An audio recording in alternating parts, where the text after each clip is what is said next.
Welcome, everyone, to the RPG Goblin, a TTRPG exploration podcast. We bring on different guests, explore different games, usually outside of D&D 5e, because there's so many games out there and they're all amazing, and I just want you to know about them. I am your host, Willow, and I am the resident goblin and the one who asks all the questions and talks a lot and I'm the one who runs this show. And for today's episode, we are going to be talking about the Star Wars RPG, specifically the Fantasy Flight version of Star Wars RPG, because there's a bunch of different ones out there, but we are going to be focusing in on that one and maybe talking about some of the differences. We'll see what happens. But as our guest for today, we have on Tyler from RPGBOT. And Tyler, I'm super excited to talk with you. And for a more proper introduction, I will give the floor to you. Let everyone know who you are, what RPG Bot is, and all of that fun stuff. All right. Well, hi, everybody. Thanks for having me, Willow. I'm very excited to be here. So I'm Tyler Kamstra. I'm the creator of RPGBOT. We've been around for a little over 10 years. We're mostly known for character optimization and mechanics and stuff for D&D and Pathfinder. We have a podcast called the RPGBOT podcast where we talk about mostly game mechanics. Yeah. So like all the like really crunchy bits that people look at and be like, that is too many rules for me. That makes me scared. Like we try really hard to make that stuff more approachable and fun for everybody. Mhm. Yeah, no, I love that so much because mechanics are definitely the one part of RPGs that are usually the scariest. That and like GMing. Yeah. The two Yes. things that frighten people the most. Absolutely. And where can people find the RPG podcast and social medias and all of that? Oh, yeah. Let's see. So the website is rpgbot.net. That's RPGBOT. RPGBot.podcast on whatever podcatcher you use. We're basically everywhere. And Mhm. then, social media, Facebook and Twitter, RPGBOT, DOT, NET, and almost everywhere else is RPGBot. Perfect. Yeah, no, absolutely. No, I have this is great and I've listened to a couple episodes especially to even prepare for this and all of that and very good. I would highly recommend, especially again, if you like TTRPG like conversations, highly recommend the show. It's great. Well, thank you. But no, I yeah, absolutely. And so to kind of get into this, we're talking about the Star Wars RPG today. And, I'm trying to think of a good way to even start this off because normally I ask, like, okay, what is this game for anyone who might not know what it is? But, this is Star Wars. Most people, even if they don't like it, most people know what Star Wars is. Uh, so I guess, like, Do we want to start with just a long time ago in a galaxy far, far away? yeah, Like, feels exactly. appropriate. Yeah, it does. All right. Okay. I'm gonna try not to bore you too much, but I would love to give you like a 2 minute history of the Star Wars RPGs because Absolutely. Yeah. um, the context is weird. Mhm, Okay, so somewhere in the late 80s, early 90s, a company called West End Games publishes the first Star Wars RPG. It's a D6 mhm. based. It's still very, very popular. There's a thriving online community that still publishes Oh, that's content awesome. for it. There are people who like start on the other Star Wars RPGs and then end up Mhm, there and decide that it's better. Um, mhm. I haven't read it yet. It's on the to-do list. Uh, like a lot of the extended universe in Star Wars, like all those weird aliens in the background that we know all the names of, most of those Mhm. were named for the Star Wars RPG because when they were writing, Really? yeah, they were writing the game and they got to the cantina scene in A New Hope and Mhm. turned to George Lucas and said, "What are those?" and demanded explanations. So now I we love have that. yeah, so now we have names for all these species and droids and like Mhm. starships and blasters and lightsabers and all these things, and like so much of the extended universe came out of that RPG. And that like that little factoid, most people never hear that because Yeah. most people don't play tabletop RPGs, which is a shame. Yeah, it is a shame. They're great. Yeah. So like 10 years later, Wizards of the Coast ends up with the license for the Star Wars RPG, and they Mhm. publish the D20 Star Wars game, which is Yes, I've heard of based on that one. based on third edition Star Wars. Third edition Star Wars, sorry, third edition D&D. It comes out between 3.0 and 3.5, so it's got like a lot of the rough edges of third edition, not all of the Mhm. fixes of 3.5. It's still a perfectly fine game. Like I still have my book right here. I've had that since I was like 14. Oh, I love that. Yeah. um, so they run that for a few years. It dies a couple of years before fourth edition comes Mhm, out, and then they published Star Wars Saga Edition, which mhm. actually play tested a lot of the mechanics that ended up in fourth edition D&D. So That's cool. yeah, so like the entire time that Wizards has the license, they basically use Star Wars as the guinea pig for the next edition of D&D. It's like, does this work? Who Yeah. knows? Put it in Star Wars. Which what a weird way to use a very expensive license. Yeah. I agree. Yeah. So the Saga edition runs for just a couple of years. It's really really fun to read if you can get a hand Mhm, on the books, because there's no legal digital copies of any of these. mhm. Um, if you can get your hands on the books, it's really fun to read. You read through it, everything makes sense, and gets you really really excited to play the game, which feels awesome Yeah. when you read a rule book. Um, Oh, yes. but Exactly. yeah. But when you play it for a long time, eventually the math falls off the rails, Mhm. and you get to this horrible stagnation point where it's mathematically impossible for anything to hurt each other or for you to fail any checks. And it's like, okay, I Mhm. can't play this game anymore. Yeah. Yeah. so so they finally give up the license, and then eventually a board game company called Fantasy Flight ends up with it. Now Mhm, Fantasy Flight is most famous these days for the X-Wing tabletop miniatures game, so like you get all the little starships and you have them fight. It's mhm. great. They also published like a full line of RPGs, which is what we're going to talk about Yeah. today. um, Yes. and they ran that for a couple of years, and then Asmodee, which is like the big board game monopoly that owns every board game you've ever heard of unless it's owned by Parker Brothers, they bought Fantasy Flight, decided they did not care about RPGs, broke off their RPG department, kept the everything else, Uh-huh. and then summarily the Star Wars RPG died for Uh-huh. like 2-3 years. And the timing of us having this discussion is very good, because within the past like 3 weeks, Edge Studio, which is the like the RPG section that got broken off Mhm. and sent to do whatever, they just announced in the past couple of weeks the game is going back into print. You will finally be able to get new printed copies of the books and the Oh, dice that's for the awesome. first time in years, and I am so excited. Perfect timing. No, I love Yeah. that. Oh my gosh, I didn't know that it like, I kind of knew that it was not super available for people to Mhm. get, and especially is the Fantasy Flight version the one with, the weird dice? Yes. Yeah. This is my Mhm. my my one set that I was able to get before they went out of print. Yeah. Oh, no. Yeah. Which for, And like, RPGs, like, I if they use weird dice and they don't print them for you, that's a time. yes. Yeah. They do have a mobile app which still works, fortunately, but Mhm. it's one of those games where you need like 3 to 5 sets of the dice if you want to use physical dice. So it's like, oh gosh, they're Oh, out of wow, print. I'm yeah. dead. Yeah.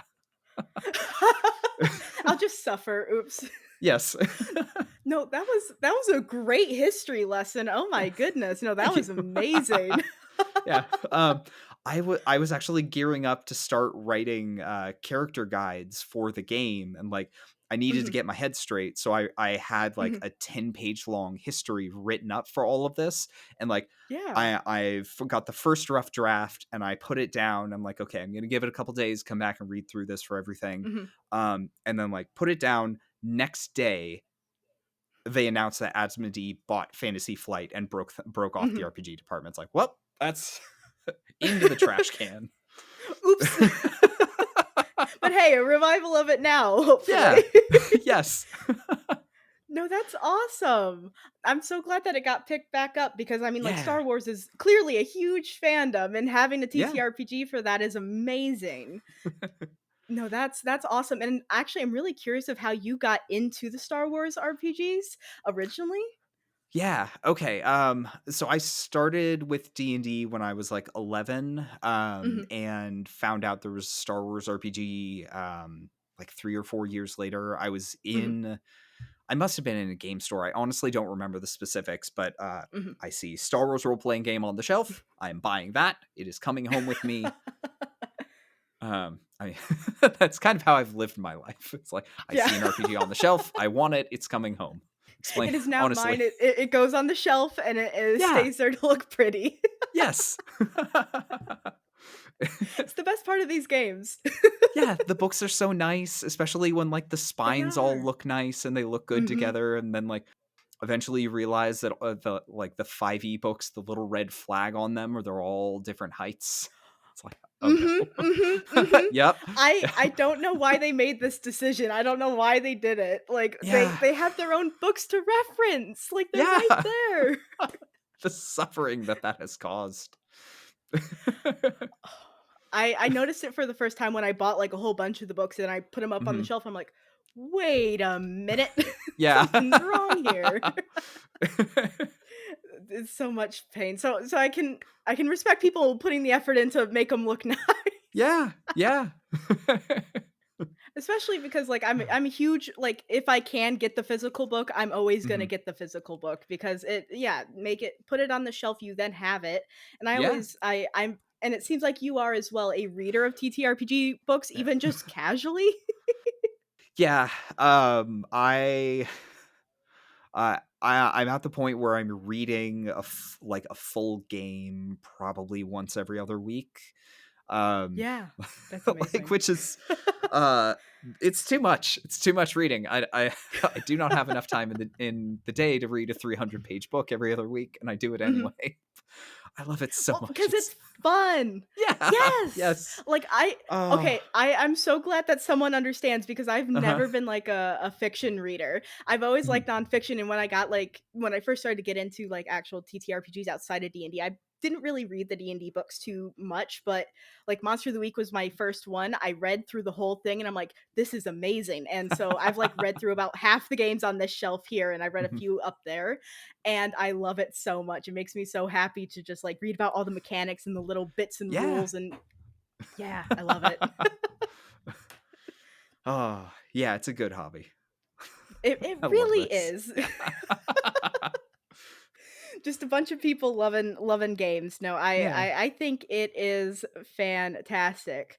So, I mean, I guess to get a little bit back into the Star Wars games. So there's actually a question that I had, and this is, Yeah. looking at the link that you sent me for the Star Wars RPG games and stuff. There were like 3 different kinds that you could Mhm. get. Can you explain what's going on there and what Yes, the okay. differences are? Alright, so the books were published as the original trilogy, and I'm Mhm. using those words very intentionally. Um, so the first one that came out was Edge of the Empire, and this is very much, Mhm. Star Wars Episode 4. These Mhm. are people on the fringes of society, moisture farmers, smugglers, bounty hunters, people, like, living at the rough edges of the Mhm. universe, just trying to get by. Mhm. And like you might rise to prominence, you might have some big adventures that have an impact on the galaxy, but more than likely your stuff is like, okay, I have a job for some crime boss like Jabba the Hutt, Mhm. and I just need to get through that or I'm gonna die. So that's my adventure. um Yeah, I love that. so, so that's Edge of the Empire. You get to play Han Solo. um Mhm. the next one is episode 5. I, I always forget the name of Age of Rebellion. Episode 5, Mhm. Age of Rebellion. So this is Empire Strikes Back. This is the rebels versus the Empire all out war. So this is Mhm. focused on soldiers doing stuff for the rebellion. So like there's Yeah. mechanics to tie you to the rebellion, and you're rewarded for succeeding in your missions by the rebellion typically. Mhm. So it's less of the like hard Scrabble, I'm just trying to make it in the galaxy, and more like I Mhm. have a job to do. I'm a professional. You can play stormtroopers and like do Yeah. imperial things and stuff. It's great. Yeah. That's awesome. Yeah. Yeah. And then the conclusion of the trilogy, Force and Destiny, it's I'm gonna be a Jedi. Uh, that feels like Mhm. enough, honestly. Yeah. Yeah, Yeah, no, that explains it. yeah. So it's basically 3 different kinds of stories you want to play divided among the 3 books. No, I love that because Star Wars is definitely, what I know of it. I'll be honest for everyone who's listening. I'm not a huge Star Wars person. I'm not super into like the lore and all of that. I can respect it, but it's just never been my thing. But I know that there's a bunch of different stories that do get told through Star Wars. So I like that they have different options and that it is kind of separated. Because if you put it all into one book, it can kind of be a lot where it's like, hey, we want to play as stormtroopers and I want to play as a Jedi. Yeah, exactly. The previous RPGs, at least the ones that I read, all tried to do that, and you invariably got into Mhm. this situation where it's like, okay, uh, something has gone wrong. The Jedi is going to solve it. Yeah. Well, yeah, okay. It's like we've got Luke Skywalker and like uh Bob the radar technician. It's like who's going to solve the problems here? Uh, Yeah. Luke Skywalker, most likely. yeah, yeah. So yeah, no, I, and I agree with you. Like separating that way really does make the storytelling work a lot better in a lot of cases. Yeah, no, I love it. And that even like, that can then set up the stage and set up exactly the type of game that you want to play off the bat by like, hey, Yeah, we're going to be doing this one specifically. It's focused on this, set up the expectations beforehand because I'm always a huge person of like set your expectations for your games first. yeah. Session zero And matters. exactly. They Yeah. they they really do. And so I am curious, do they all use the same like system? They do, yes. So the mechanics between them are basically identical. Mhm. There's, e- let's see, each of the three games has a unique kind of story mechanic, Mhm. but all of them run on the same dice engine. We can talk about that, but let me hit the Yeah. story mechanic real quick before I lose the thought. Um, so this is something that I love to steal for other games because, like, it doesn't like tie directly into the dice or anything, so it's very very easy Mhm. to steal. Um, so in Edge of the Empire, it's called obligation. And the idea is your character has some obligation to something. Like they might have a bounty Mhm. on them, they might owe someone money, they might have a sick family member who they're caring for. One of Yeah. these things. And that's measured with a score from like 1 to 25 or 30 is the maximum. And Mhm. that is like at the beginning of a session, you and everyone in the party will essentially lay out numbers from 1 to 100. Like, this is Joe's obligation. This is Sam's obligation. This is Susan's Mhm. obligation. And then you roll a D100. And Mhm. then whoever lands on, they're a problem this session. Ooh, that's fun actually, Yeah. yeah. So yeah, your obligation comes into play that session. So it's like Mhm. if you're Han Solo, your obligation comes up in that session. Like you go to get up from some completely normal thing that has happened, and Greedo walks in and is Mhm. like, "Hey, we're gonna have some words now. I may or may not fire, depending on who you ask." Uh, Yeah. yeah. So yeah, obligation.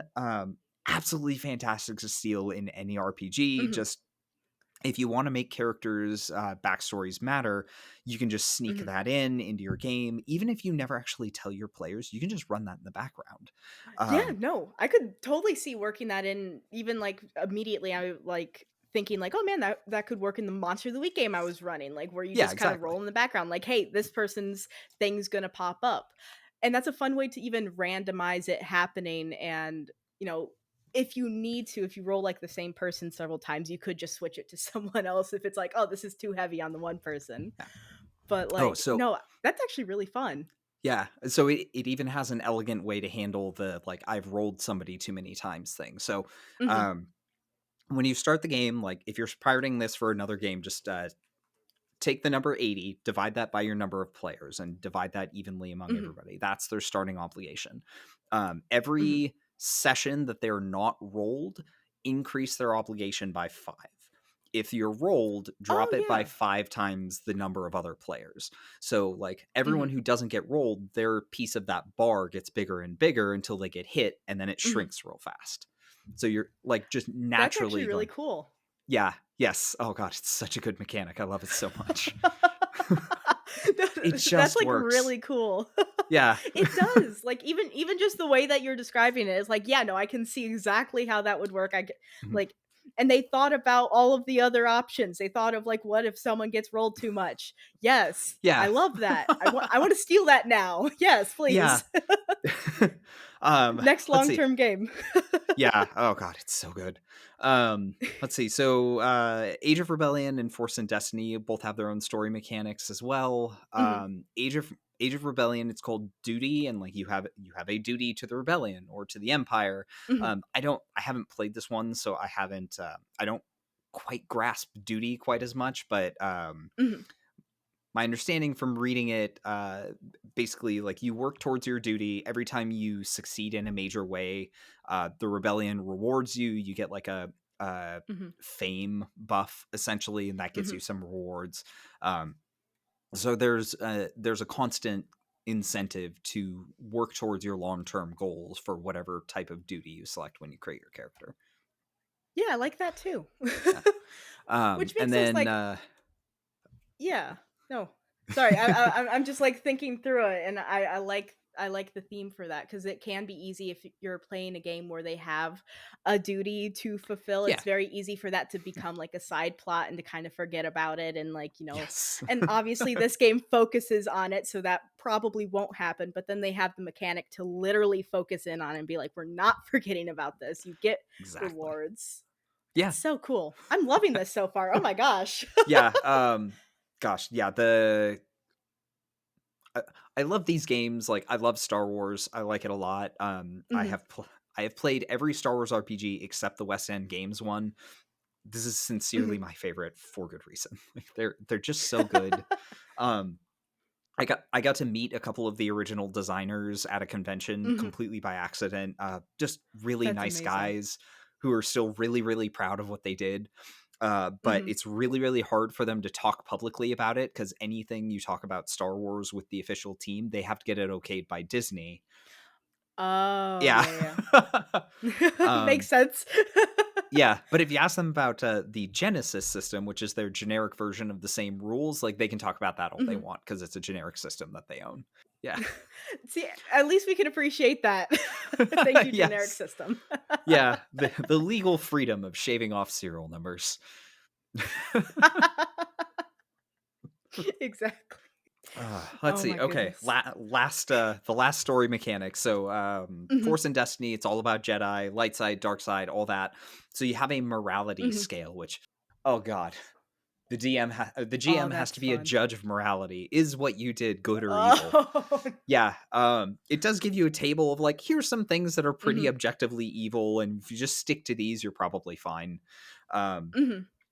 so every time you tap into the dark side, your character builds conflict. Like you're building Mhm. that internal conflicted self personality, whatever. Mhm. And at the end of the session, you roll a d10. If you roll below the number of conflict points you've accumulated, you start slipping towards the dark side. So like Ooh, that's if you fun. never tap into the dark side, never once, like Mhm. you could be kind of a huge jerk, but never actually slip to the dark side. But like Yeah.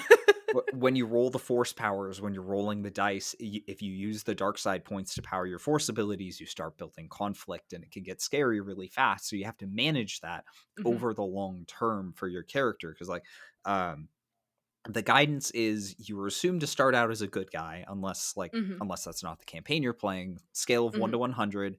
If you hit 30, then you become an NPC. You fall into the dark side. Oh, Uh, wow, so yeah. so you're rolling a d10. There's no cap on how much conflict you can build up in a session. If you Mhm. went hog wild and just did a bunch of nonsense in one session, you could go from 100 to 30 in one go. So Oh my goodness. yeah. uh and maybe that's the game you want. I don't know, Yeah. that's not me, but I'm not you. Yeah, maybe you're playing like a one shot or like a really short like arc that you just want to Yeah. go absolutely insane for and just see what happens. You never know.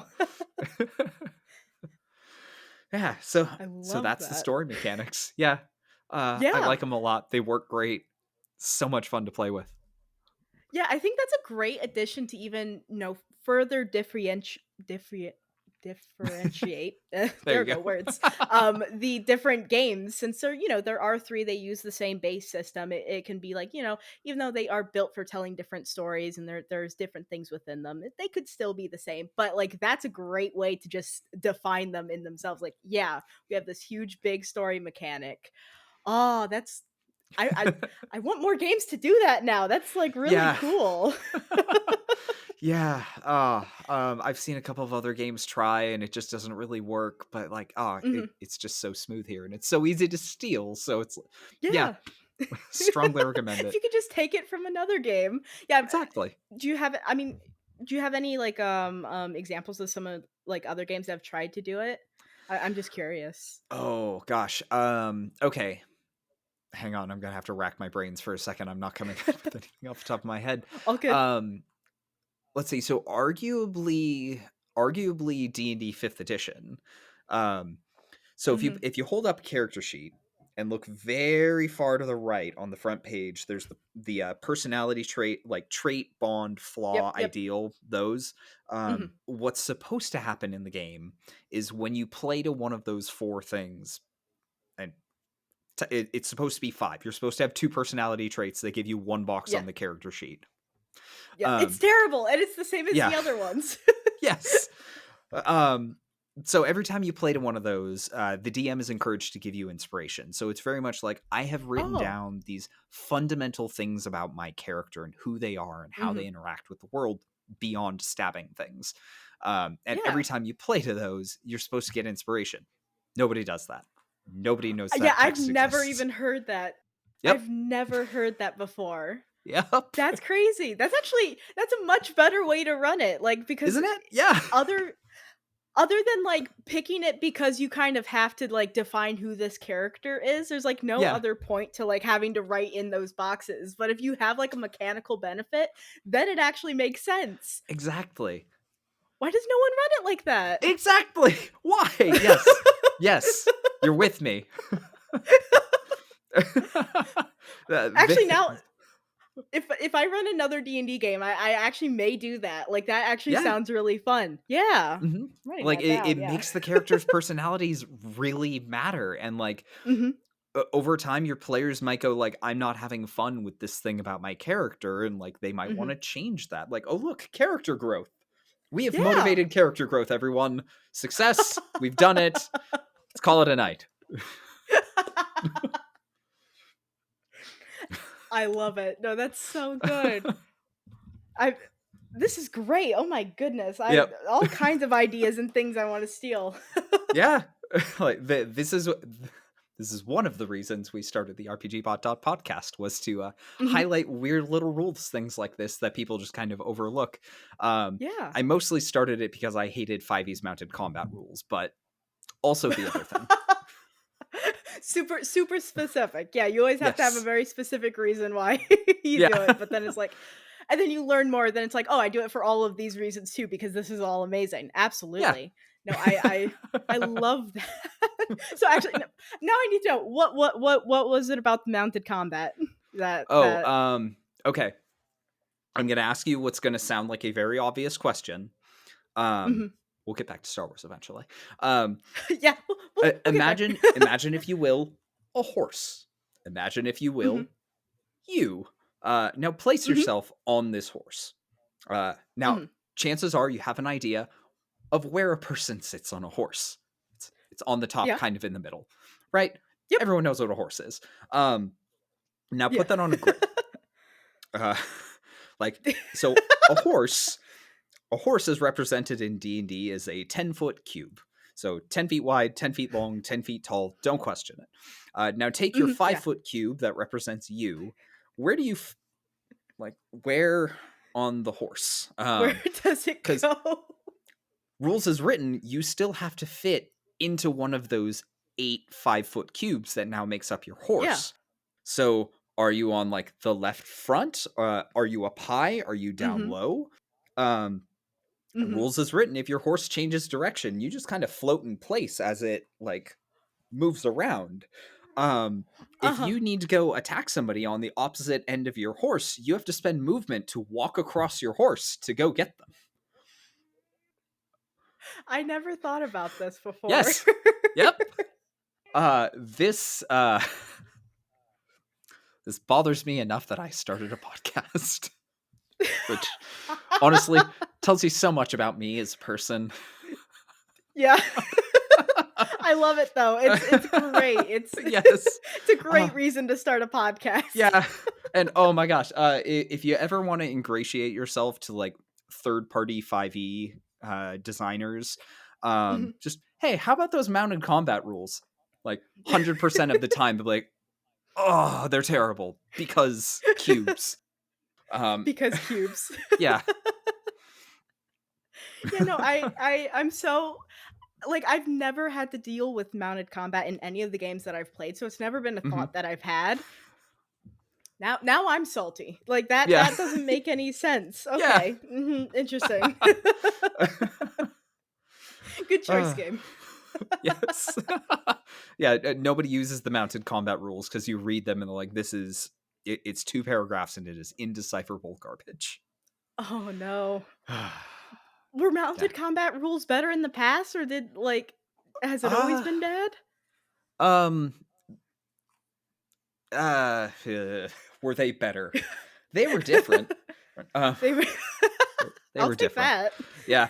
Um, in previous editions, it told you when you were on a mount, you shared your mount's space. So Mhm, your 5-foot cube of a person became a 10-foot cube on top of your horse's 10-foot cube, mhm, like on top of overlapping. You shared a cube. mhm. It was fine. And that, Yeah. honestly, that solves so many problems. They could just do that and instantly everything would work the way they actually Yeah. think it does. Mhm. Yeah. But, I mean, now I guess to bring it back to Star Wars, does Star Yeah. Wars have mounted combat? Uh, Weirdly, I don't think it does. Mhm. There's rules for vehicle combat, which is Yeah. yeah. I mean, how many horses do you really ride in Star Wars when you think about it? I mean, Exactly. You're there's you're in spaceships. You're yeah, sure, there was a cavalry charge on a Star Destroyer, but we don't talk about that. Yeah. We ignore that and we Yeah, we we focus on other things that are that show yeah, up more and are more relevant. Absolutely. yeah. Oh Oh, goodness, I love this. This is yeah. so good. Well, hey, do you want to talk about some crazy dice? Absolutely, I would love to talk about some crazy dice. Okay. All right. So I'm going to hold up like I kept the original packaging and the only reason I've done this is because it's really easy to lose these with all of my other dice. So it's like, oh yeah, Mhm, which dice are these? Obviously. Um mhm. okay, so in here you're going to see some fancy colors and here I'll pop this open and hold them up in a useful way. Cat, you're not helping. Um They oh, are always helpful around dice. yeah. Let's see. So in this little container are these little pogs and these pop out and I'm just going to leave them as they are. Mhm. Those are for destiny points. That is the meta Okay. currency in the Star Wars games. Mhm, So at the beginning of your session, every player rolls the force die, and it's got little black pips, it's got little white pips. mhm. Um, Fun. they're Yeah. the exact same number of pips of each color, but there's more faces with dark side pips. So it's Mhm, more likely that you'll get a small number of dark side pips. Um, mhm. every pip you roll becomes a force point, and that is the pool of Okay. meta currency for that session. So Okay. every white pip you get is a light side, every dark pip you get is a dark side. DM gets to use the dark Oh, okay, side, yeah. players get to use the light side, and the way you use it Mhm, is basically 2 things. You can use it to upgrade a roll, and I'll explain that later, or you mhm. can use it for literally Deus Ex Machina. um, Love it, yeah. Yes. So it like if you just want to decide like, oh, there's crates here that I can take cover behind, you flip a destiny Mhm. point. Done. So like I it l it I love that. yes. Yeah, it I very love actively metacurrency encourages that can do that. players to yeah, Mhm, god, next time I run a long form game of D&D, I'm going to let people do that with inspiration. Just see what happens. Just yeah, embrace the yeah. chaos. Yeah. Absolutely. Um I actually tried that in my D&D game that I ended up ending not that long ago, but I tried to kinda add that in. okay. Unfortunately, none of my players really did anything with it, and so I'm like, Ah, that's a "No." shame. All I right. know, Were I they was, like, newer so players? excited for it. We've been playing for a while, but Okay. it's just been they've played more kind of, I guess, not rules as written D&D, but they've like it was just something very new, and we didn't play too many Ah, sessions with that added into it. So I think if we started a game like that and I encouraged it and made sure to like remind them on it, I think it would have gone a lot better, but yeah, okay. Um, so something that that I've been telling myself as advice that I hope I'll remember in the future. If you really Mhm. want your players to do it, use it against them. So Yeah. yeah. So I stupid little pog, get out of here. So I've got my little pog, like I've got my dark side point, like I Mhm. have the map drawn out, there's stormtroopers or whatever, there's players, some stuff's Mhm. gonna happen, and they're like, oh no, what are we gonna do? And then I say, like, oh yeah, here, I'm gonna flip a destiny point from dark side to light side. And Mhm. now the stormtroopers have like some kind of cover set up beforehand because they're expecting you guys. Mhm. And then the players will go, wait a minute, that's cheating. And then hopefully they'll do it themselves because that is the point. Um, Yeah, actually that's a great point. I will definitely take that to the next game that I do yeah. because that's a great way to incentivize it. Absolutely. Yeah. No, Uh, I will have to do that because it's in a game called Bunkers and Badasses. They have kind of this meta currency too that I kind of got inspired by and wanted to do it with, and so yeah, no, we'll try that in the future. Yeah, thank you. cool. Let me know how it goes. I haven't gotten to try it yet. I'm hoping for the best. I mean, it's always fingers crossed. Yeah. Okay. Here, excuse the sounds of dice clattering. Wonderful podcast audio. Um, okay. There's so many dice. Like, I very frequently refer to these as chicken entrails because it really does take a little while to figure out what all the symbols are. Mhm, So I'm going to hold up the yellow die, which is one of the good ones. mhm. Here, I'll hold it up to the camera. There, look, there's two symbols on that face. That one's blank. That one's got two of these Mhm. things. And where's the big one that looks like a lightsaber? There you go. Like, why is that there? What does that do? I don't know. Yeah, why? Yeah. um, I've been all right. playing this game and I don't know. Yes. Like fortunately all of the character sheets have a little reference table on them explaining what all of these are Oh, called and yeah, what they thank you. do. So does the GM Mhm. screen. It's like they went in understanding like, okay, this is hard. Um Yeah, uh we made this okay. complicated. All right, so there's a bunch of different symbols. There's success and failure symbols. There's Mhm, boost and threat symbols, and those offset each other. Success and failure offset, boost and threat offset each other. Um uh-huh. Sorry, advantage and threat. And then there's triumph and despair, which partially offset each other. Um, Mhm, so if you're used to D&D and a lot of RPGs, success is binary, meaning like you mhm. pass or you fail. Yep. That's it. Mhm. In this, success is very, very complicated. Yeah. Um, so you can succeed and have a bunch of terrible things happen to you. You can Mhm, fail horribly and have a bunch of great things happen to you. And it's all it's all these chicken entrails. Um, mhm, if you have one or more successes total at the end of rolling your whole dice pool, and like your dice pool includes the bad dice, which determine mhm. how hard your roll is. Um, Okay. so once you offset everything, if you have more successes than failures, you succeed, and then you go from there. Um, if you have advantages, which are the like helpful but not success symbols, you can use those for various things. Like there's a table of specific mechanical effects, but you're Mhm. encouraged to narratively define what happens. So it's not just like Yeah. I shoot the stormtrooper, that guy gets a blue die on his next check. It's like I shoot the Uh-huh. stormtrooper, he falls down, tumbles into the other stormtroopers, and they're all like ah, and that makes them easier Yeah. for us to defeat. Um, and at the same time, if you get the threat symbols, which are the like bad but not failure symbols, the GM Mhm. will do things to you. So like, oh, Ooh. I've successfully hacked this door. I'm in, Yeah. but the door makes a loud screeching noise, so the guards all turn around and look at me. Oh, yeah, it's almost like kinda giving some narrative control to either side, here's, like, if a Exactly. good thing happens, you can describe, bonuses and advantages that you get, but then bad things happen, the GM gets to do it. That's actually really fun, yeah. Yeah. Yes. Oh, yeah.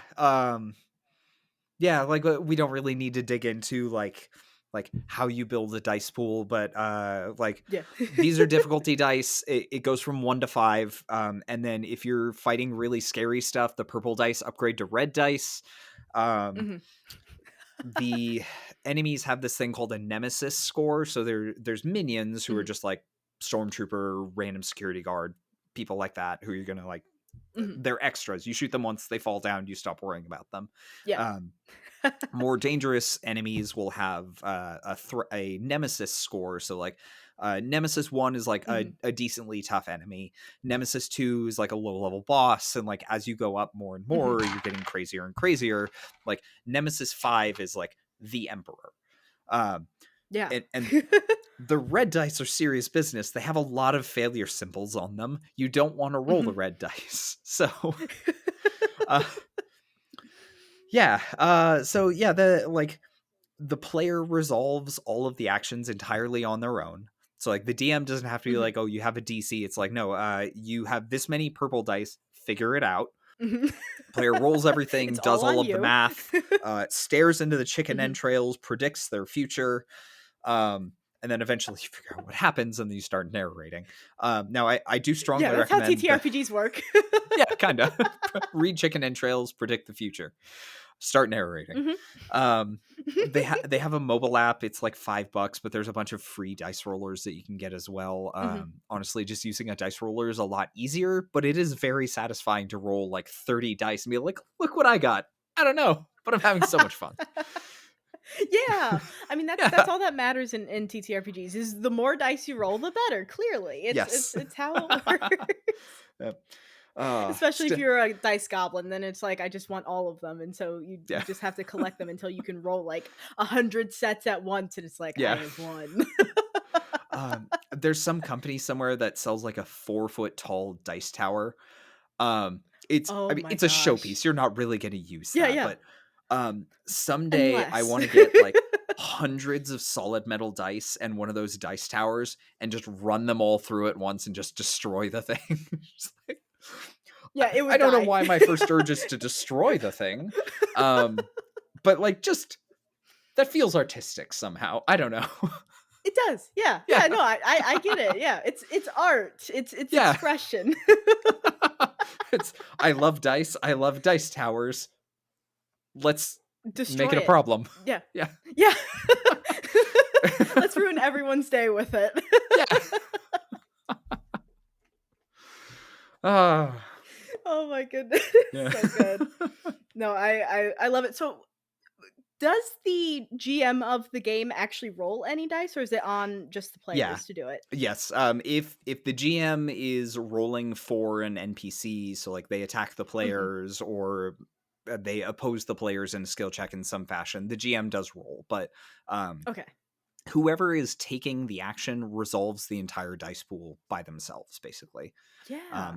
Except for like the setback symbols, which the opposite party has to apply. Because Mhm. I mean, if you're a player, you're very incentivized to be like, oh yes, I use all of these annoying black symbols to very slightly inconvenience that guy Mhm. over there. His Yeah. fault. And that's it. Yeah.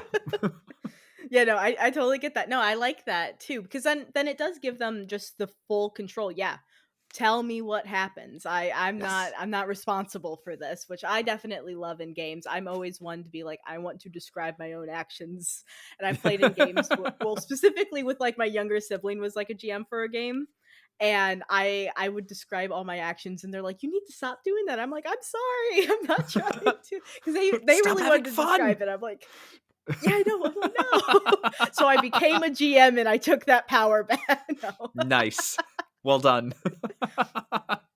Yeah, I but I always love giving the players the control to describe those scenes. Something I loved when I played Kids on Brooms is like they have kind of that same idea where you give that narrative control to whoever wins that, you know, wins that conflict. And so it's like they get to describe it. And then, you know, if they end up losing, the GM gets it. But then I get to see what they come up with. And I just always think that's really cool. So I love that they added that into the Star Wars game. Plus you're in Star Wars and you want like if you're playing the Star Wars RPG, you're most likely a fan of Star Wars and you want to feel really cool. And so being able to describe your own actions is always going to be more fun.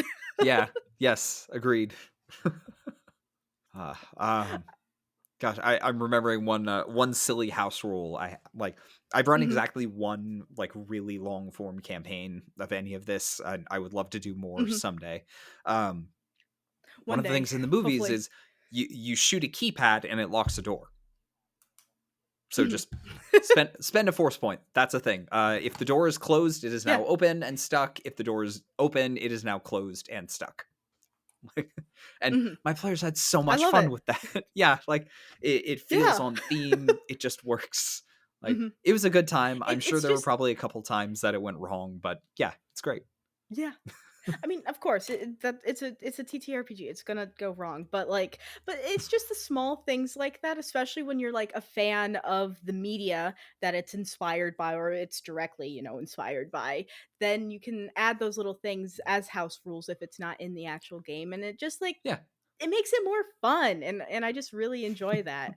And so I am curious from as I'm not a huge Star Wars person, how much of the lore is like required to know, like is there any kind of barrier to entry for the game and like what you need to know beforehand?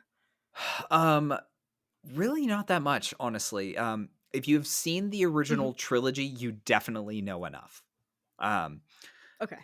the more you know, you might understand the tropes better, you might get the references better, you Mhm. might like, oh, like Mhm. I know what this kind of ship looks like off the top of your head without needing to see a Yeah. picture. But really, if you've seen the original trilogy, that's plenty. Yeah. All right. I love that. And Yeah. I guess you kind of like even covered this before, but like, how deep into the lore it does go because like they literally named aliens and species and Yeah. all of these things from it. So does it go pretty deep into it? So even if you go from ground zero, you still get to learn a lot from it? Yeah, absolutely. Like the older editions were more um they handled them differently. So like Mhm. in the D20 Star Wars game, like blasters had individual model names. So like you went into the Mhm. player's handbook, or not the player's handbook, you went into the core rulebook, and it wasn't like heavy blaster pistol. It was a DL-44 model heavy blaster pistol, which is the exact one that Mhm. Han Solo uses. So of course Yeah. that's the one you want. Um, Mhm. and like splat books would be like, we've got 5 new models of blaster pistol. What makes them different? It's Mhm. like one or two numbers here and there. Um, Yeah. the fantasy flight games went away from that. There are still some like very very specific, like here's a very specific weapon that you could buy and like not Mhm. modify, but mostly like you're going to buy a generic blaster pistol. You can customize it. There's this really really good hardpoint system for managing Mhm. your equipment. Like there are character options around it, so you can get really really good at modifying your gear in really cool ways. That's really I cool. just Yeah. yeah, I love that. It's a really solid crafting system. Um, but yeah, you're probably not going to learn the names of a million different fiddly bits and items. Mhm. You'll probably learn the names of a few starships that you're going to be flying around. Like, Mhm. um, you can get a YT-1300, which is what the Millennium Falcon is. You can get a fire spray, which is Boba Fett's ship. Mhm. Um, there's another starting option, Edge of the Empire, that I can't remember the name of. Like X-wings, TIE fighters, Y-wings, like Yeah. all the ships that you see featured prominently in the original trilogy, like they have stats for all of those, and then they've got Yeah. stats for a bunch in the like the extended universe and the other movies. Mhm. Um, they have source books for different eras of play. I think like one of the very last source books they put out before the Asmodee thing happened was the Clone Wars source book. Mhm. It's like if you want to play in the Clone Wars era, there you go. You go get that book. It has Yeah. stats for the droids. It has stats for the ships. It's got the items, like all the things. Um, Yeah, I love that it has the different eras because people will always have their specific like times that they would want to play in. I really like yeah, this part of the lore. I really like this part of, what was happening in the galaxy. I love that. That's really fun. yeah, I like it a And lot. what a great game and like, franchise to even like make source books on too. Like there is so much there that you can take advantage of. Yeah. Oh, gosh, the Asmodee happened before The Force Awakens was released. Mhm. Um, before or right after. It was close. The only thing that they've published in the sequel trilogy era, they published a starter kit. Like they have four Mhm. starter kits now, one for each of the I love that. games, and then the Force Awakens starter kit. Mhm. So like they're fine. They come with dice. They have stories. You might be able to Yeah. actually buy them now. Finally, they have short adventures in them that are pretty okay. So Mhm. I'm hoping now that things are back in print, they'll get back to publishing for it. We'll see some actual content again. Um, Yeah. yeah. Uh, here's Yeah. hoping. Yes, here's hoping. So, I Uh, mean, I guess that kind of does bring up something I did want to ask is like, how possible is it getting these games? I know that they're not in print right now, and they're kind of going to be getting back into it, hopefully, and getting all of that sorted out. But at this current moment, how kind of available are they to get? you can probably get the core rulebooks pretty easily from used bookstores, eBay, wherever. I Hmm. know they're listed on Amazon from various sellers. They are kind of pricey. Like these are big chunky books. They're like Yeah, 400 plus pages each, so they're love it. a little pricey. Um, you could hurt somebody with them. Uh, it's like they are available from like secondhand sellers. I don't know Hmm. about like a lot of the supplements and stuff are probably going to be harder to find. A lot of them were published in Hmm. paperback, so like they may not have survived a super Gotcha. long time. Yeah. Um, but yeah, everything's coming back into print. At the very least, I know they're going to do the core books. I Mhm. God, let's see. So I talk to the Edge Studio team from time to time. They also publish Legend of the Five Rings. So like they're publishing Oh, properties that I people didn't know care that about. they actually did that. Yeah, yeah. Yeah. Um, the okay. So first off, they're impossible to Google. If you Google Edge Studio, there's like 50 companies with that exact name. Their website is edge-studio.net, not .com, Uh-huh. .net. Of Um, course. like whoever did their SEO didn't show up for work. Yeah. Um, yeah, let's see. They're very slow to respond to emails, which is really frustrating. And apparently, a huge portion of their team is in France, including the people that answer their main contact line. So, like, Mhm. if you go on the website and email like contact at Yeah. hstudio.net, apparently goes to their French folks, and they'll just ignore your email if it's in English. So it's very, very difficult to talk to these people. I am trying so hard. I'm trying so hard. I would love to review your products. Uh, Yeah. um, uh, Please. uh, yeah. So they take super long time to respond. I did eventually get Mhm. them to tell me like literally a year of trying to hunt these people over the internet to get them to respond to one message asking, will there ever be digital copies of the Star Wars RPGs? Hard no. Yeah. It's specifically forbidden in the license. So unless Disney Really? wakes up one day and realizes like, oh yeah, we haven't updated our RPG license since 1980, like, yeah, we're I don't Yeah, think we're ever yeah. going to see legal PDFs. Yeah. Oh, that sucks though, because like digital Hmm. digital copies are like Yeah, great. They're fantastic, especially if you're playing online and you can't, share the physical book with the person, or even exactly. just, a more accessible way to get the book too, because not everyone can usually drop the money for hardcover copies. Yeah, Oh, that yeah, sucks. yes. It also means there will never be a legal character builder. Like, Ah, yeah, and like there's enough source books for the game that like as you start adding mhm, more and more books, you really want the digital tools. Uh, mhm. you'll be very happy playing with just the core rules for like years and Yeah. years and years. They're very dense. There's a ton of character options in there. You will Mhm. not get bored. But people love a splat book. I love a splat Yeah. book. Like I write about character optimization all the time, so like I'm Yeah. constantly digging through the splat books for cool stuff. Mhm. So like that's very much me. Like I want all the books, Mhm. please. Um, You need a And you're character taking builder that at away some from point. me. Yeah. Yeah. No, definitely, definitely. And especially if you have a lot of character options, which it sounds like there are. And I would actually really Yeah. like to, I mean, I don't know how much we can get into the character Mhm. creation without it being, crazy, but I'd like to cover kind of some of the aspects of like, character creation and how it works and what some of the options are for people. And I know Yeah. it does probably depend on the game too. But yeah, All I right. mean, especially Okay. since you're the character creation guy. This is my jam. Yes. Okay. All right. So I'm gonna grab my big heavy rule book. All right, and I'm gonna flip to the back of the character sheet. It's really not that hard. Honestly, Woo. they're okay. So, all right, the very basics first. You will Mhm, have a species. You will mhm, have a profession.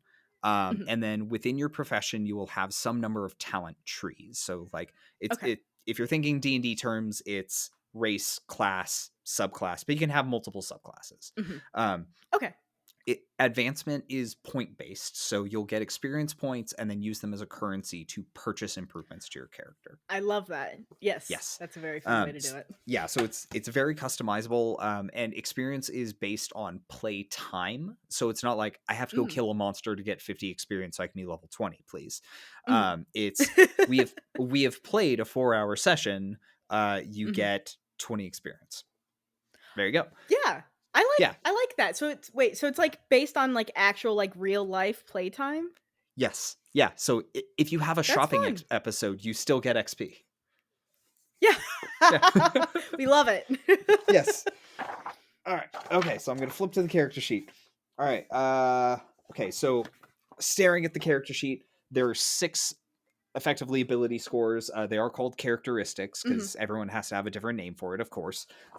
It's Of basically course. strength, dexterity, intelligence, wisdom, charisma, and actually there's intelligence and cunning. So there's 2 brain stats, and strength and constitution have been rolled into one called brawn, which honestly for Okay. most games makes sense. So Yeah. you'll start with an average of 2 in each of those, and then your species will adjust 2 of them up or down. If you're a Mhm. droid, like, droids are the character optimizer's best friend because you get to build yourself from the ground up. Mhm. You get extra XP to start Of with, course. and you get to use that to buy better characteristics. So like you Mhm. can you can build your droid. You could be an astromech, you could be a battle droid, you could be something weird, you could be a medical droid. Why not? You could technically Yeah. build yourself. Like, have you seen the weird medical droids in Star Wars that are just like a column with a scalpel coming out? They don't move. They're just there I next to have the bed. not, but, like, that is terrifying. Yeah. Uh, this is terrible bedside manner. That you could build one of those. I don't know why you would. They had Yeah. playable stats It's for it's an those in the option, D20. There's Yeah. Why? playable Who's playing? stats for it. Whose fantasy is this? Uh, I'm sure it's someone's, like, yeah. it's Just I didn't actually come here to play Star Wars. I really wanted a medical drama, and to make sure that Exactly. that happens, I will bolt myself to this floor. I You know wanted a what? medical drama, so I Yeah. had to play Star Wars. You know what? Maybe I'll make that my next campaign. Just like, okay, I know I told you guys we're playing Star Wars. Turns out we're playing Grey's Anatomy, but in space. Yeah. Grey's Anatomy, the game. Okay, but now someone needs to make a medical drama Yeah. RPG. That's got to be a thing. Someone's done that. It Like has to be. Okay. Yeah, I need to I, look that up after yeah. that. I own 5 RPGs about playing houseplants. Someone has made a medical drama RPG. Hold on. Well, now you have to share. Yeah. Houseplant RPGs? Yeah. Okay. So itch.io, like, they do bundles every once in a while for Mhm. charity. Yep. Love it. I pick up almost all of them because there's always like 2 or 3 RPGs Of that are like, I course. have to have this. Do I already own it? Mhm. Doesn't matter. Um, uh, so you Probably. get a You bunch of probably got it in another bundle and forgot about it. that has happened many times. Look, I'm giving It money to it it charity. It's does. fine. Um, Exactly, and you get other cool things in it. yeah, yeah. Um, let's see. So yeah, one of the bundles I bought, like this one guy designed a bunch of RPGs about playing houseplants in various aspects. Hmm. And like I'm scrolling through finding like, okay, what is in this thing that I just threw money at? Houseplant RPG. Yeah, Haven't read them. yeah. At least one of them is like a 2-page RPG, so it's like one of those where it's like Hmm. everything is on one sheet of paper effectively, so very Yep, simple. yep. But yeah, if you've ever just want to live your fantasy of just sitting in a pot, I, there's rules. I can't remember the names. They exist. Oh my gosh. Yeah, Yep. no, I love it. That's so cool. Yeah. There's a game for everything, There really truly. is. Okay. Oh So goodness. start. Yeah, character creation. Yeah. Yeah. Where were we? Side tangent aside. Okay. All right, so characters. You'll Yes. start with so you'll start with like 20 experience points. Like Mhm, you'll pick your species, you'll pick your profession. mhm, I think you get mhm. one talent tree for free. If you want to add other talent trees, you have to buy them with experience, and every additional talent Okay. tree costs more. So, like as you Mhm. diversify, it gets more and more expensive. You can also Makes buy sense. talent trees from other classes, but they cost a little bit Ooh. extra to get into. So, like So this is you a can build class-based system? yeah, yes, sorry, other professions. So, like, species, Yeah, okay. profession, and then your Gotcha. profession has, like, in the core books, they'll have 3 talent trees, then there's always Okay. more in the splat books. Gotcha. So you can buy talent trees from other professions using Mhm. experience, but it's expensive. Um Yeah, I like that though, that's fun. yeah, and then, like, it's this cool chart thing, and, like, there's arrows pointing all over the place. You have to buy talents starting at the top row, and then you have Mhm, to follow arrows, and the further down the chart it goes, they cost more experience because it's more mhm. impactful talents. Yep. Um, and they do really, like, bizarre things with the layout of these talent trees. So, like, some of them, like, you'll have 2 abilities going down into 1, and, like, that one will open up a whole bunch of other ones, and, like, there's at least one Mhm, talent tree where it goes down and then comes back up. So, like, you have to go down for, like, tier 1 to tier 3 and then go back up to tier 2 for a couple of things if you want them. Like, you don't have to buy everything. yeah. It's yeah, pick whatever you want that you can afford and get to on your talent trees, but, like, Mhm. yeah, they made And it fun. that sounds the most fun too, but no, I Yeah. that's actually really fun, especially if you like playing, like, video games, especially ones that Mhm. have, like, those, like, talent trees and stuff, and you want that experience within, like, an RPG. I know Exactly. Bunkers and Badasses, I think, has the kind of the same, uh a similar idea with, like, talent trees, and I actually really enjoyed that when I was, like, flipping through the game, so I love that they have that. Alright. I need to go read Bunkers and Badasses. It sounds like fun. Yes, it's, like, inspired by, like, Borderlands and, like, Okay. the pretend, like, fantasy role-playing game that they made up for a DLC of Yeah. Borderlands that then they created into a real game, and it's beautiful. Really? Oh, that's Yeah. fantastic. Okay, I It's definitely have to it's read it's that. insanity. Yeah. There's Oh, badass tokens, it's all about shooting guns and being cool and just, like, absolute tomfoolery, it's amazing. awesome. Okay. Yeah, I'm sold. I'm in. Yeah. Nerdvana Games, it's great. Yeah, awesome. Okay, let's see. So we talked about species, we talked about profession, we talked Mhm. about the talent trees. Um, Yes. that's it. Like, well, okay, that's not it. Oh, There's skills. There's a skill system. uh-huh. Like you'll have training in a skill. It goes from 1 to 5. Mhm, When you do a skill check, it'll be your attribute and your skill proficiency. And whichever is mhm. higher, you get that many green dice. And whichever is lower, you Okay. upgrade that number to yellow dice. So, like, yellow dice are the really good thing dice. So, like, if I have an Okay. attribute of 3, I'll have my 3 green dice, which I picked that number because I own Mhm. 3 green dice. Um, so 3 green dice, and then if I have 1 in a skill, I turn one of those into a yellow, and there's my good side of the dice pool. And then I add the difficulty and the blue Mhm. dice and the black dice, and things get spicy. But it's Yeah, very that's simple. really a fun dice pool. Yeah. Yeah. It's easy to remember. Like, the pre-gen characters all have like, instead of numbers or whatever, it literally just has little, like, symbols in the right colors for the dice. So it's like, Oh. oh, I what love do I that. have in blaster pistol? It's like, okay, 2 yellows and a Mhm. green. Good. Yeah. So Actually, that's a great way of designing it to make it, like, yeah. easy to, like, pick it up for the first time. That's a good Yes. idea.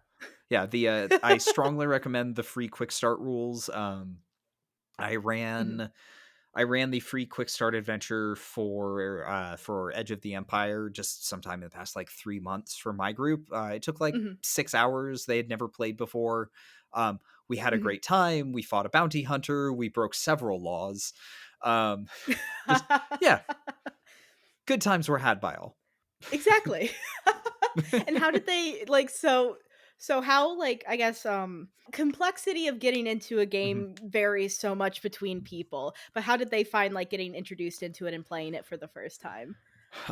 They found play super easy.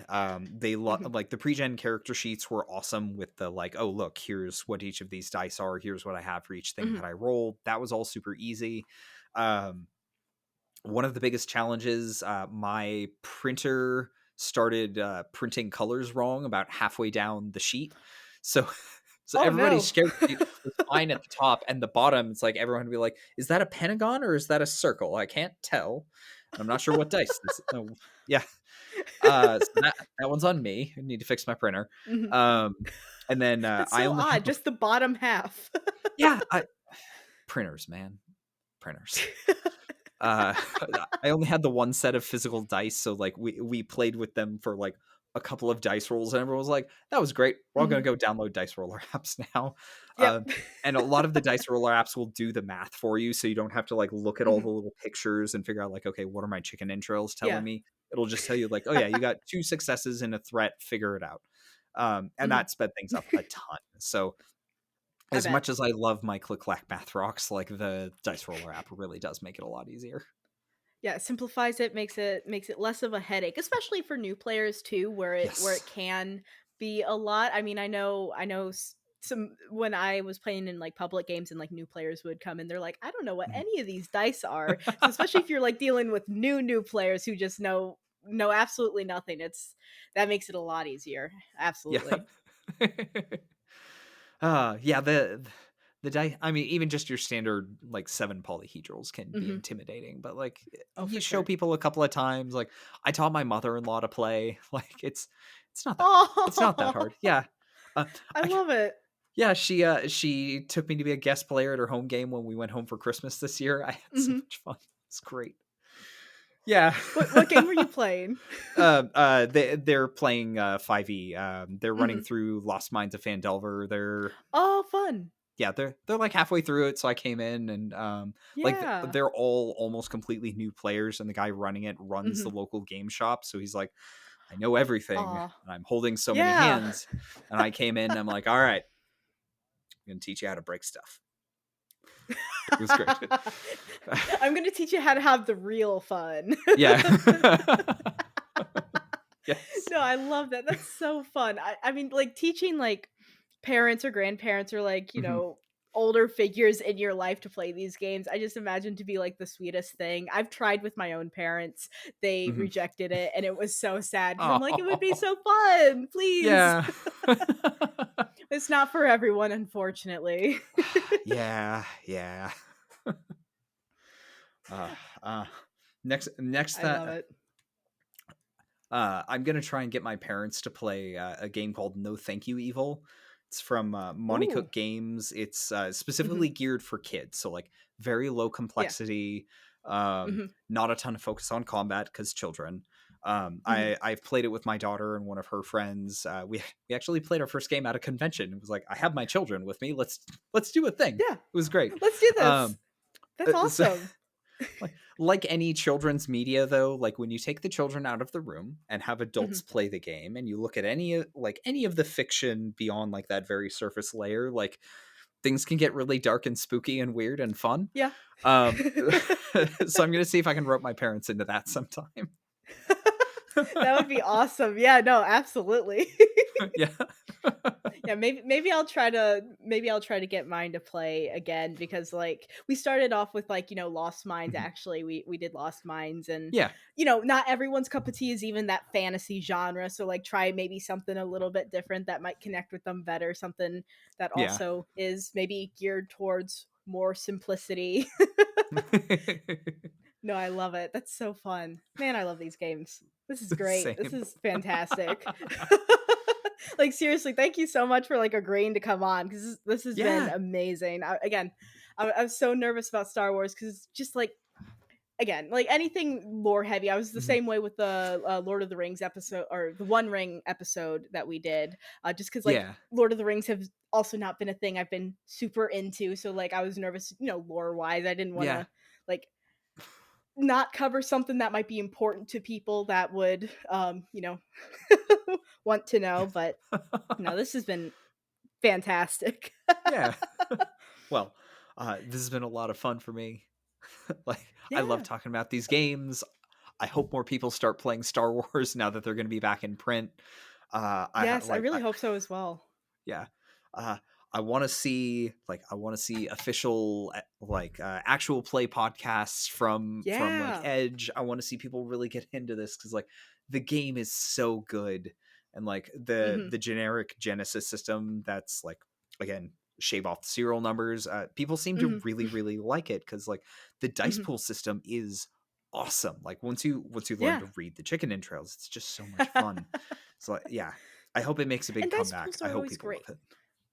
Yeah, I really hope so as well. And when and if and when like they do start to publish and start to release the actual games again, I will definitely make sure to update this episode to include that because like that is very important. Like yeah, go check out this game, go get it for yourself. It's a little difficult right now, but Yeah. when it does happen, it will be updated. I will let you know because that absolutely get to playing it because again, I know so many people who are like, "I'll just mod D&D 5e into playing Star Wars," or all of these different things. And well, it can work if you try Yeah. hard enough.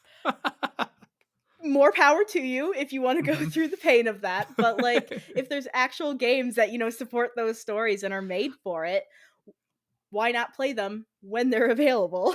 Yes, exactly.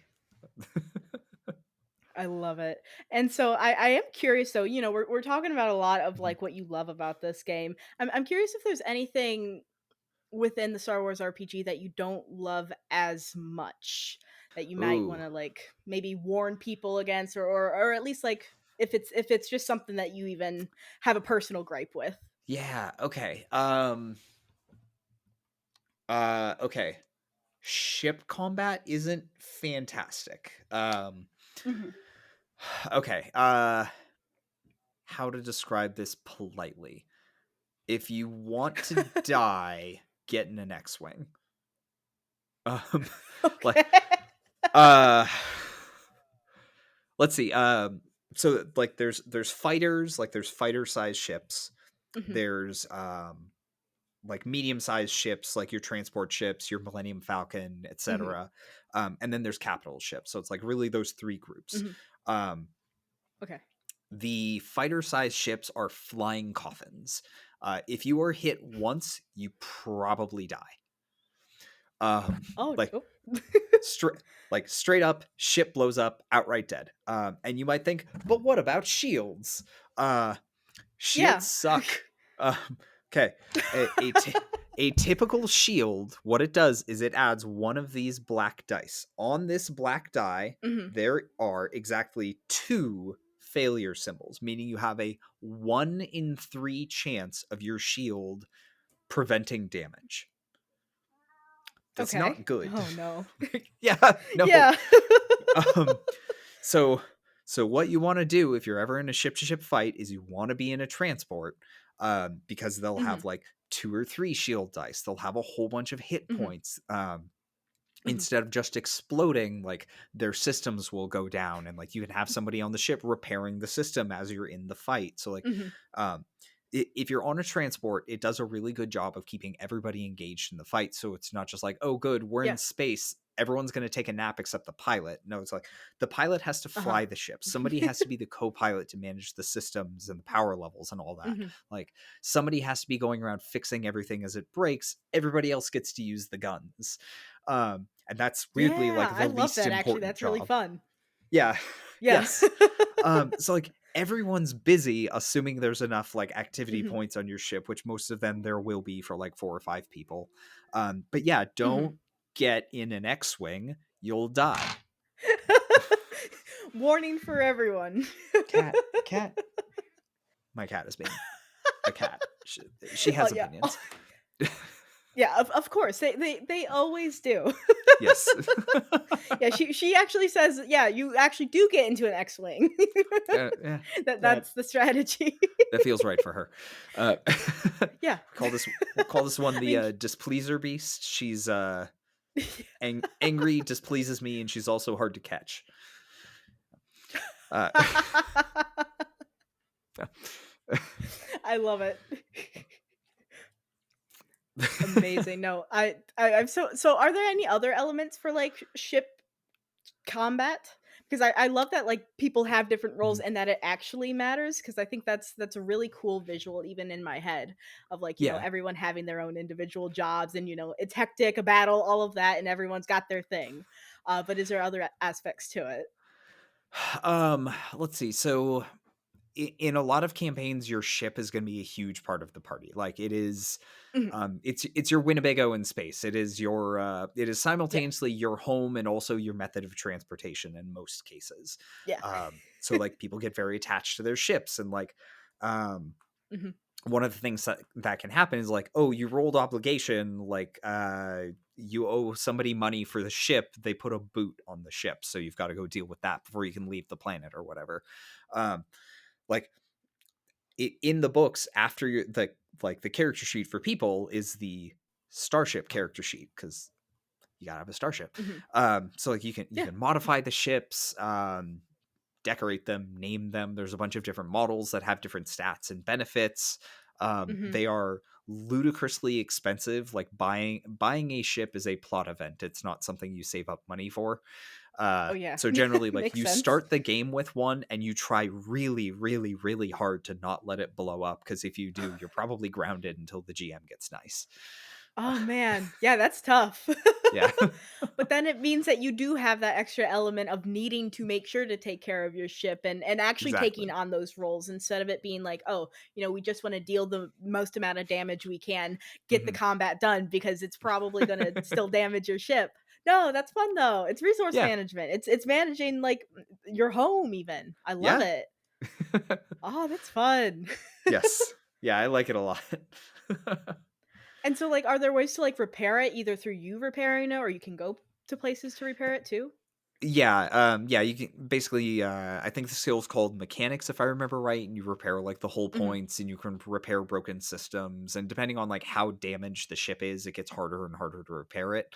Yeah. Um, it's like you may get to a point where it's like, okay, we need to land and not be in a fight for me to fix these problems, because like me and R2D2 Mhm. over here, like there's only so much we can do with like a wrench and a fire extinguisher. Yeah. Which if that's all you have on board, oh no, you're probably in for a bad time. Yeah, yeah. And actually that kind of reminds me though is you kind of mentioned the crafting system in Mhm. this game and that it's good, which I mean Oh, I am always on board to hear a good crafting system because I feel like there are so yeah. few out there that are actually like fleshed out nicely. Yeah. Okay, so individual items, including ships, will have hard points, and each hard point Mhm. is it's space for a customization. So like Yeah. you could buy a standard blaster pistol, and it'll have like one hard point, and you can use that for a couple of different things. Like you Mhm. could put a scope on it, you could put a bayonet on it, you could put like Yeah. a blast spreader thing that effectively turns it into a shotgun. Um, Love it. like yeah, so like there's a bunch of different options. You don't get a ton of hard points per item, and that's where it comes in. It's like, Mhm. okay, I have to really be sure, like, is this what I want, my one cool Mhm. thing? Unless you take the character options that let you get extra, and then like um Mhm. Edge of the Empire, one of the bounty hunter talent trees is like tech enthusiast or something like that. And a bunch of their talents Mhm. are like you can add extra hard points to items. So it's like if I want a really, really tricked out suit of armor, like I can take my armor, like it'll protect me from extra damage, and it's got like environment Mhm. protection, like yada yada yada, and do all this cool stuff. And then I get Yeah. to play Boba That's really Fett with cool my though. cool spacesuit. Yeah, Yeah. yeah, yeah. And it's enough customization to feel really, really fun and rewarding, Mhm. but it's not so necessary that you feel like you're losing if you're not using it, and at the same time it's Yeah. not so complicated that it's going to scare you away. I love that. Yeah. I am Yes. absolutely down for that. And, like, even just that like, just the idea that you can customize the weapons and the armor even just a little bit is immediately attractive. Like, that just adds a little bit more flavor to your character and all of these different things. And so even if it's not a huge thing, it still feels like you can stand out. And plus it's Exactly. fun to think about, yeah, going into your ship and maybe you have like a workshop in your ship or something and working on your gun and putting a scope on it and like all the like flavor elements there, I think is great. Yeah. I always like crafting systems in games, so like when I one more thing for me to be excited about, you know. Yeah. The uh Absolutely. yeah, let's see, when they released the core rulebooks, like they did it over the course of a year or two, so they were spaced Mhm. out. So it was like Yeah. as the new books came out, it's like, okay, what surprises are we going to get? Mhm. There are stats for lightsabers in Edge of the Empire, which was the first one that Ooh. came out, and like Mhm. they have no hard points. So it's like, oh well, that's kind of disappointing. Like every Yeah. lightsaber's the same, you don't get to customize it, like you don't get to get Mhm. yada yada.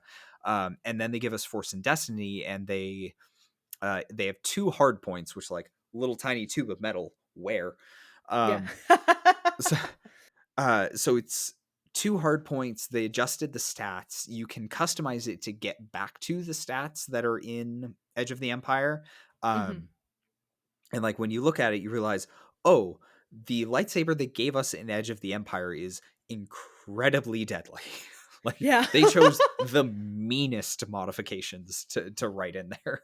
Oh, actually, that's really cool though that, Yeah. like, even just with, like, expanding, Mhm. the game and the universe in the game, and seeing the differences there and how it was an actual, like, serious weapon and that it was, like, a Yeah. really cool thing, well, you might have Mhm. not thought about that originally.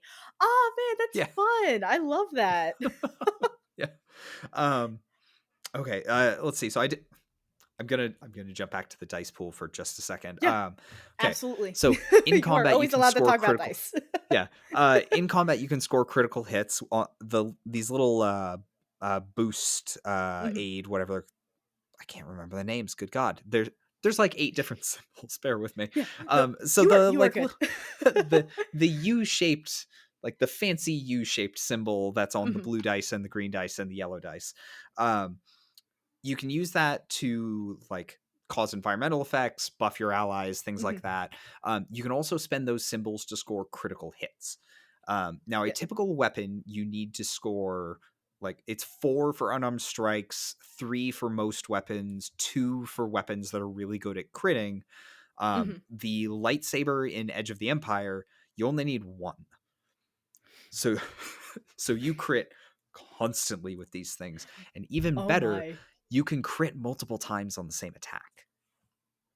Uh-huh. Dangerous, dangerous. Yes, extremely dangerous. It is a very mean lightsaber. Um uh when you're fighting minions, if you score a critical hit, you just Mhm. remove a minion. Um, so like Yep. minions work, yeah, they work as a hit point pool. So like every Okay, so yeah, many yeah. hit points you go down, you just knock off a minion. So like Mhm. if I'm fighting 5 stormtroopers, they have 25 hit points. I walk up with my lightsaber that does like 5 damage for whatever reason. Mhm. Um, I hit them. I crit 4 times. All of those stormtroopers are dead in one turn.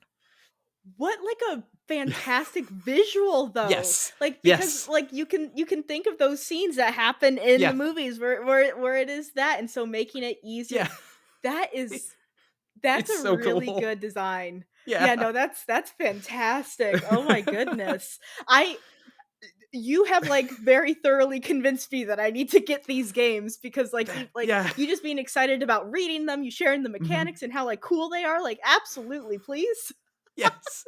And it's so much fun to play. Like it Yeah. holds up at the table. Like I've read so Mhm. many games and been like, this sounds amazing. And then I go to play and it's like I found all the rough edges immediately, but like Yeah. it works. It works as advertised. And like that is so incredibly hard to do, apparently. I've Oh never yeah, written for an sure. RPG, but I've seen it done wrong enough times to know. Um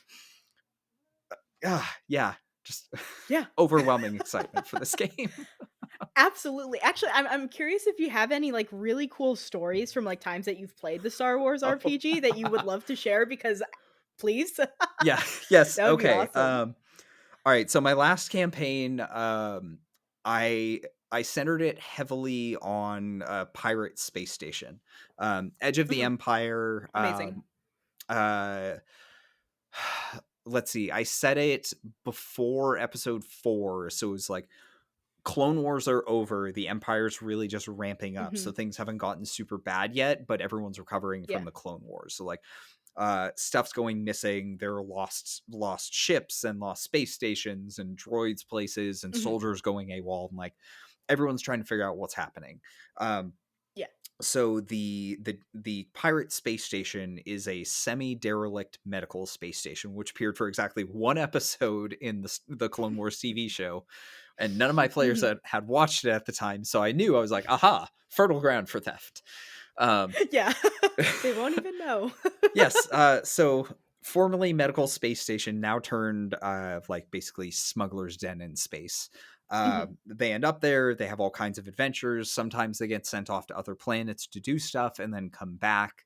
Mhm. um I did all kinds of nonsense on this thing. There were warring factions on the Mhm. station, and like the faction that they ended up allied with, the Star Wars guys with big blue heads and big bulby eyes. um if you No. saw one you would know. Yeah. uh Yeah, probably. yes, they're called Duros, and they really like space, so I just said, oh yeah, there's a clan of spacers.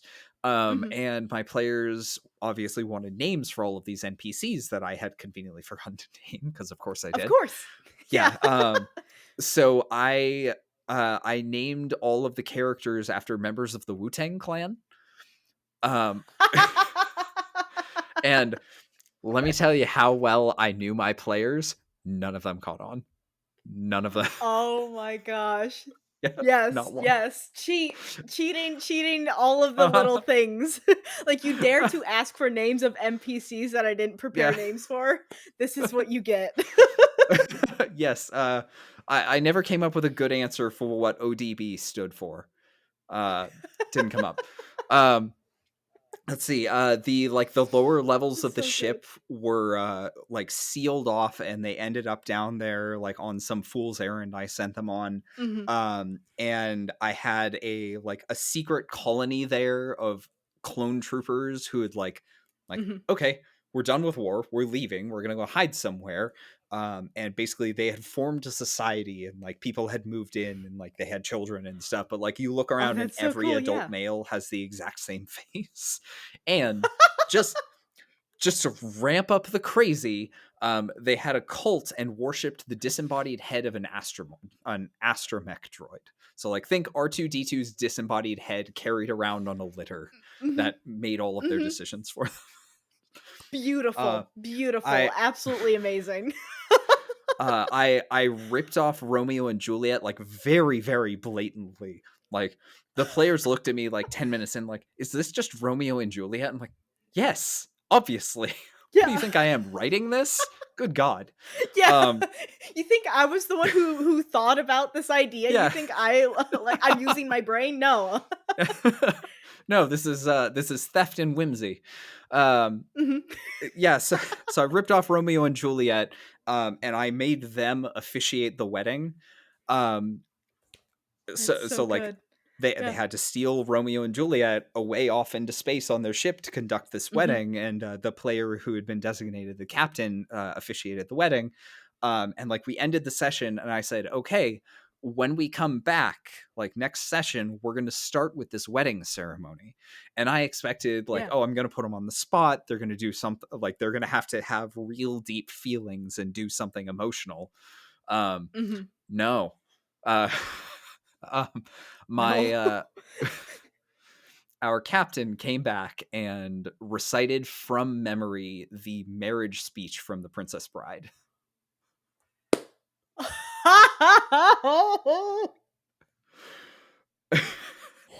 Yes. Yes. Yes. Yep. Uh, that man 10 was out my of best 10. man at my wedding. Like, oh god. Yeah. Oh my god. That campaign was so much fun, and it was just It shenanigans and sounds like, like a blast. yeah. Yeah.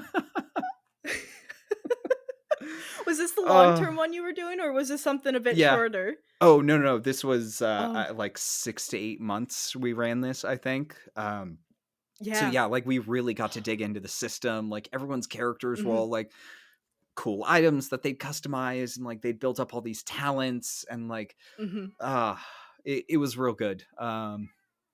Yeah, No, I that sounds I hope everyone amazing. gets that experience. It was just so much Yes. fun. Yeah. Absolutely, I support everyone get that experience of reciting Yeah. the marriage speech of Princess Bride Marriage. Yeah. is what brings us together Yeah. today. I would lose I would lose it. Yeah. I did. Like, oh my gosh, and this was like early days of Roll20, Mhm. when like the audio and video chat was still pretty bad. So like we're suffering through Roll20, just all dying laughing as he's reciting this speech. Oh my god. That is Uh, top tier. That is yeah. the most amazing thing I've ever heard. Oh my goodness. Oh. I wish it was, like, recorded now, like, that would be, like, the best moment to, like, watch. Especially, Yes. like, the build up to it too, and, like, oh, Uh-huh. man. No, that's so good. Good Oh, times. goodness. Yeah. Yeah. We have fun here. Yeah.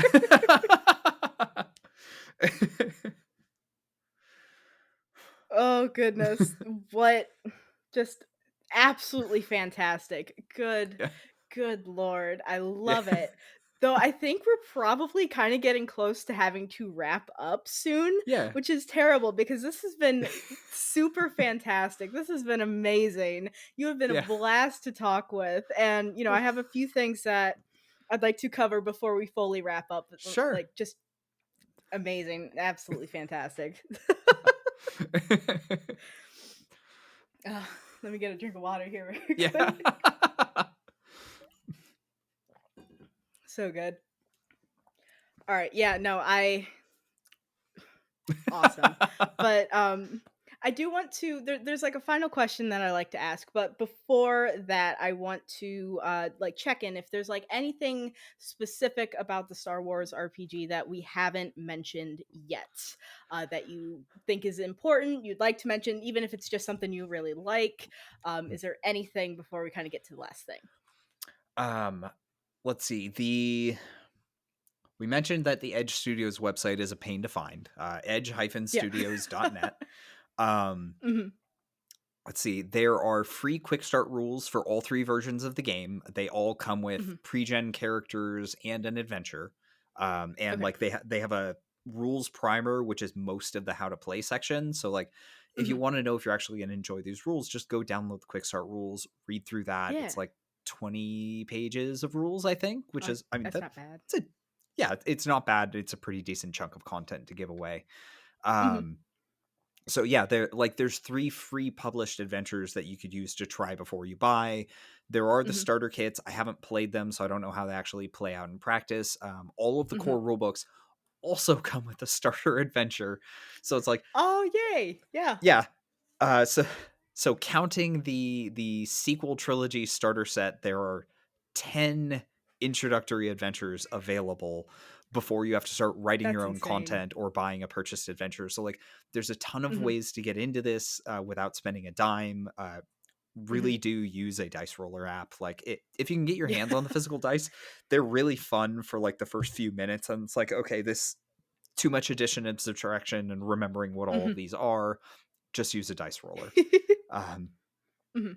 and yeah, I'd say that's it. Like, get into the game, run a one shot with some of the quick start rules. It's a ton of fun. It's a Yeah. really solid system. I Tr love it a whole lot. tr Try it out, especially if you're a fan of Star Wars and you've been, like, itching for that in a TTRPG, and you Mhm. don't wanna go through the hassle of trying to convert it into, any other system. I'm sure there's some that could probably run it pretty decently. I mean, there's, like, things like Starfinder where it's like, you could Mhm. probably do something similar, but this is something that's specifically built to be a Star Wars game, and I will absolutely make sure to include all of the links for the quick starts in the description of this episode so that people can have an ease of checking them out and be able to download them and play them, because like quick starts are a great way to like taste test a system without having to commit to it. And so Yeah. like I love that they actually have those available if they're not able to have PDFs and print them and all of these things. So I love that. But yeah, no, that's so fair. Thank you for sharing that because very, very Yeah. important. And I guess we'll just kind of get to the last question here, which All right. is, I like to ask this, especially for the people who come on to get for games that they love.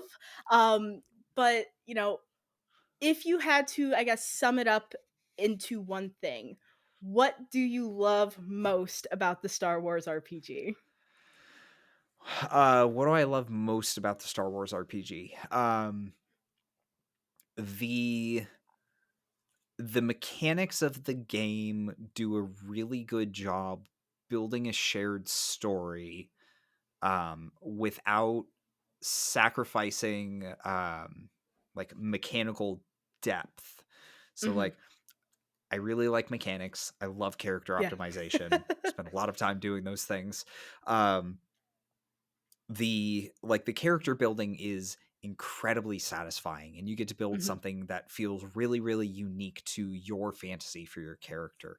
But usually in a lot of games that comes at the cost of a like very crunchy rigid Yeah. system, like uh dd 4e Pathfinder. Like Hmm. those systems, like you can do a ton with your characters, but to Hmm. support all of that, the system has to be really crunchy and kind of Yeah. rigid.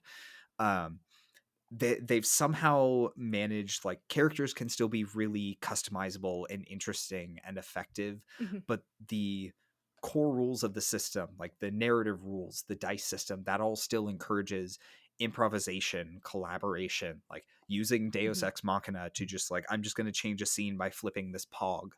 um Hmm. so it really, really well strikes that balance between like story and crunch, and then like on top of it, it's Star Wars, and I like that. Yeah. Yeah. What a great way to end it. Yeah, it's Star Wars. Yeah. No, that's such a great answer. Oh my goodness. Cause like I got that like exactly what you said is the impression I got throughout this whole conversation we had is that yeah, it's that customization and that freedom and narrative and flexibility within the game with still having that mechanical depth. Yeah, no, I love that. No, this has been so great. Thank you so much for coming Yeah. on and talking about Star Wars with for yeah, Yeah. for just Yeah, Star thank you Wars for in having general. me. This was so much fun. I've been looking forward to this. Absolutely. No, like as nervous as I was very much looking forward to this as well. I if there are any other games that you love and would want to talk about, just let me know because you are more than invited back onto the show Oh, because well, this thank this you. was fantastic. Seriously amazing. But I guess for like one final time so that, people can check you out, check your awesome show, the RP or not the what? I know what I'm saying. RPG Bot podcast out and all of those cool things. Can you tell people where they can find the show, where they can find you, and then we'll get to wrapping it up. And yeah. Yeah. All right. So you'll find me rpgbot.net. That's rpgbot.net. If you go to /podcast, you'll find the podcast there, or you'll find us on whatever podcatcher you use. We're basically on Mhm. all of them. I have yet to find one where we're not there, and I've tried. Um, social socials, Facebook and Twitter, RPGBOT, DOT, NET. Um, Facebook and Twitter, that one, and then most other places, RPGBOT. Mhm. Unsurprisingly, there are a bunch of people who make RPG bots and then use the handle RPGBot in various places. So I had to Makes sneak sense. into a lot. Yeah. Yeah, You had to claim it. exactly. Yeah. I love it. Yeah, and all of those links for, where you can find the RPG Bot podcast and where you can, find all the socials will be in the description of this episode for easeability. Check out the show, especially again, if you like this conversation and you like Tyler talking about mechanics and games and all of that stuff, you will get plenty of that over on the RPG Bot. So like go check it out. But yeah, no, seriously, this was amazing. Thank you so much, Tyler, for coming on. Oh, sorry. That We have a scared guest. me. It's a cat. Yeah. Cat. Richard, hello. Yes, that scared me. I'm like, "What?" Yeah. Alright. Oh, man, good times. Alright, let's where was I? But yeah, no. Thank you so much, seriously, for coming on and talking about Star Wars. This was great.